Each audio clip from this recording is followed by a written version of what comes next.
जहाँ जहाँ होला शिव चर्चा हो, तहाँ शिव गुरु आइनि।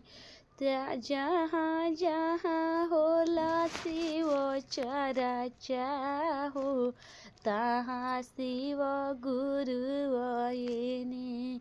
शिव गुरु आइनि उहाँ शिव गुरु आइनि। अरे संगमा में ओइली पार्वती मैया हो, उहाँ शिव गुरु आइनि।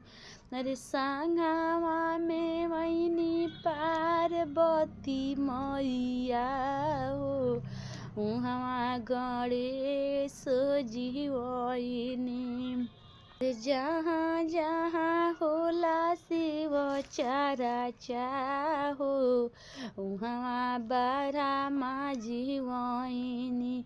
अरे जहाँ जहाँ होला शिव चर्चा हो, तहाँ ब्रह्मा जी आइनि। अरे संगमा में ओइली सरस्वती मैया हो, तहाँ चर्चा में ओइली। अरे संगमा में ओइली सरस्वती मैया हो, उहाँ ब्रह्मा जी आइनि। अरे जहाँ जहाँ होला शिव चर्चा हो, उहाँ विष्णु जी आइनि।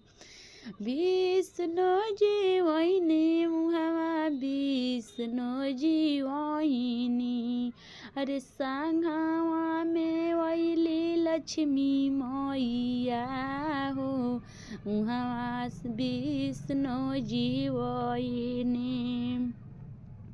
अरे जहाँ जहाँ होला शिव चर्चा हो, तहाँ राम जी आइनि।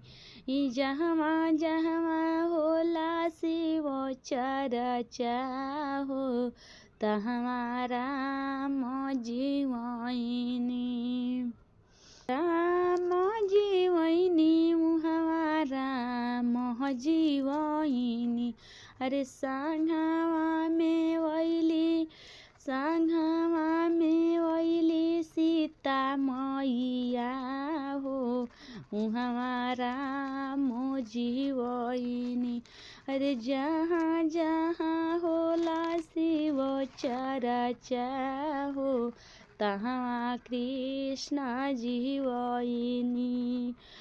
कृष्ण जी आइनि उहाँ कृष्ण जी आइनि। कृष्ण जी आइनि उहाँ कृष्ण जी आइनि। अरे संगमा में ओइली राधिका मैया हो, उहाँ कृष्ण जी आइनि। अरे संगमा में ओइली राधा मैया हो, उहाँ कृष्ण जी आइनि। अरे जहाँ जहाँ होला शिव चर्चा हो, तहाँ शिव गुरु आइनि। शिव गुरु आइनि उहाँ शिव गुरु आइनि।